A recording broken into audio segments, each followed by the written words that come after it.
What happens if I tell you that Ferrari not only discovered a problem, but an unexpected solution in Hamilton's car? After weeks of doubt, frustrations in Monza happened something that changed the technical course of the team. What exactly did they find? And above all, why can this finding mark the immediate future of Ferrari in 2025? Today I explain it to you, with all the technical, tactical and strategic analysis you need to understand.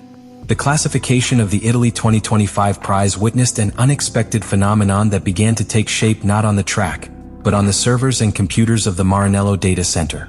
Ferrari engineers, with access to one of the most sophisticated analysis platforms of the paddock, identified a pattern that until then had gone unnoticed throughout the season. The SF25 of Lewis Hamilton had reached a technical balance that, under normal conditions, had not been seen in any other calendar circuit. During post-classification, the telemetric data of the British car showed an atypically clean performance curve. In Monza, a circuit that hardly punishes any mismatch in aerodynamics or mechanical efficiency, the car not only resisted stress, but also capitalized. Unlike previous races where oscillations in aerodynamic load caused instability in braking or lack of traction when leaving curve, this time the car showed almost surgical stability. The key was in the way that the SF25 responded to the transitions between high-speed phases and extreme slowdown, distinctive characteristics of the temple of speed. It was not only a matter of peak speed, although the data was only shocking. More than 345 km per hour in the lines with a surprisingly low drag level. The real finding was the way the car remained stable in the braking area of the twisting variant or in passing through the second lem, two of the most critical points of the Italian layout. This phenomenon was not accidental. The engineers noticed that the correlation between the simulator data and the reality on the track was almost perfect, something extremely rare even for elite equipment. This precision indicated that, for the first time throughout the 2025 campaign, the team had managed to translate the theoretical models into real car behavior. In other words, the SF25 was not only well adjusted, it was perfectly understood.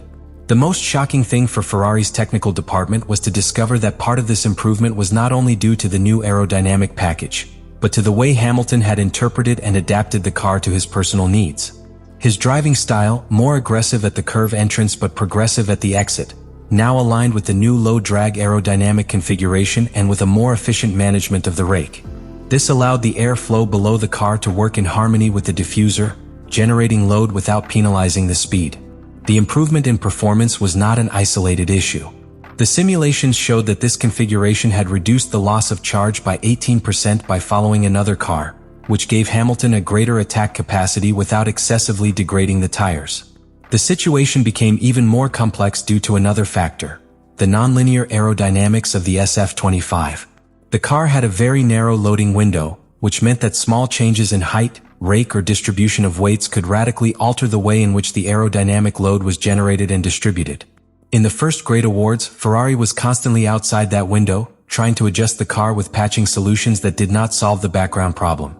When the technical team finally named and solution to the problem, the complete recalibration of the differential management software and the review of the behavior of the power delivery system, internal changes were initiated that would also affect the rest of the car. The motor maps, the management strategy of the ERS, and until the way in which setup orders between track engineers and simulator engineers were reviewed. Monza, therefore, was not a spontaneous miracle. It was the result of weeks of diagnosis, corrections, and hard decisions. It was the closure of a cycle of technical confusion and the beginning of a new phase of deep understanding between pilot, car, and engineers. Ferrari did not arrive in Monza with an abstract idea of improvement.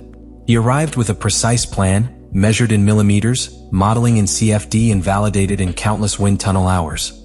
They knew that the Italian circuit would be a fire test, not only because it is the house of the rampant Cavallino, but because Monza represents the maximum expression of the modern technical challenge: tip speed, low load, brutal braking areas, and an extremely demanding tire operational window.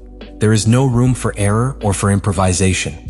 The update package that Ferrari introduced for this weekend was not massive in appearance, but deeply surgical in its execution. The first critical intervention focused on the front wing. Flaps were redesigned to reduce the load level, allowing the car to cut the air with less resistance. At first glance, the reduction seemed minimal, but what they achieved was to improve the aero balance without compromising the sensitivity of the front axle. This modification translated into a better curve entry and a greater maneuvering capacity during braking. The next piece in this puzzle was the rear wing. Ferrari applied a low-incidence philosophy, that is, a flatter angle of attack that considerably reduced the drag in line. However, they knew that this could compromise braking stability. To compensate for it, they integrated a single-element beam wing, a less common but highly effective solution in low-load circuits that functioned as a regulator of the airflow to the diffuser. This synergy between both elements allowed to maintain a minimum but critical amount of rear load without penalizing the peak speed. Another innovation not so visible but just as important was the adjustment in the side flow channels, which contributed to better seal the car of the car. This small change improved the efficiency of the soil effect, helping to stabilize the car in the passage through curves such as the Ascari and the parabolic variant. These aerodynamic details, although discrete at the visual level, caused a substantial increase in the general efficiency of the car.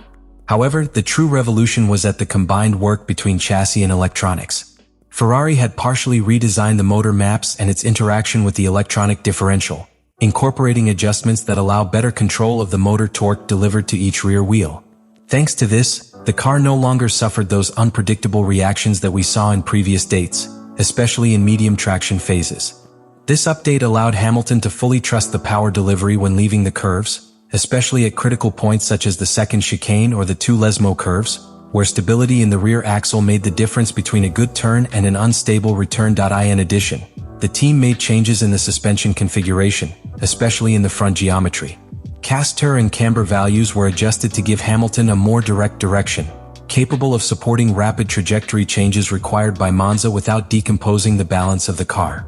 The direction now responded more accurately, reducing the understeer that had been afflicting the SF25 on other tracks. The sum of these elements not only improved the rhythm by return, it transformed the way the car managed the tires. When operating within a more stable thermal window, Ferrari reduced the graining that had penalized its classification performance during the first dates of the championship. This allowed them to make more aggressive stints without paying the usual degradation price. For Lewis Hamilton, these updates represented more than a technical improvement. They meant the end of weeks of frustration and the beginning of a stage in which it could finally extract performance without fear that the car would betray it. With this base, the British pilot recovered something that is not bought or designed in wind tunnels: trust. And that trust resulted in a performance that not only surprised his critics, but also his own engineers. In Monza, Hamilton was not only faster. It was more precise, more constant and more forceful than at any other time since Ferrari joined. Because when the car ceases to be a problem, pure talent takes control. Monza's technical finding was not simply a blow of luck or a marginal improvement in performance. It represents a clear sign that Ferrari has deciphered, at least in part, the code that prevented you from competing from you to you with McLaren, Mercedes or Red Bull in this seasonal start. But beyond the data, what happened in Monza has a symbolic and strategic dimension that goes far beyond time per return. Monza showed that this cultural change begins to bear fruit. For the first time, Hamilton did not have to adapt his pilot to the car. It was the car that adapted to his style. And that, in Ferrari's story, is an exceptional event.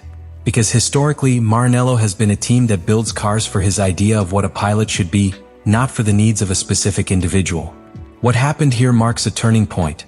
The car was designed, adjusted and evolved around the deep understanding of the sensations of its main pilot. A more modern strategy, closer to what Mercedes or Red Bull have done in their domain years. From the point of view of Lewis Hamilton, what was lived in Monza was much more personal. It was the first weekend of 2025 in which he really felt inside the car, not as a passenger trying to survive, but as a pilot capable of squeezing each millimeter of the available performance.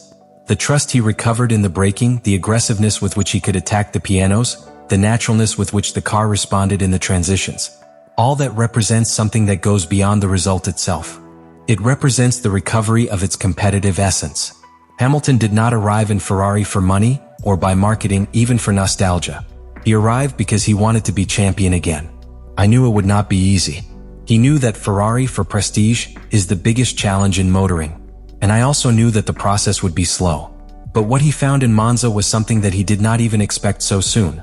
The real possibility of building a winning car from the foundations.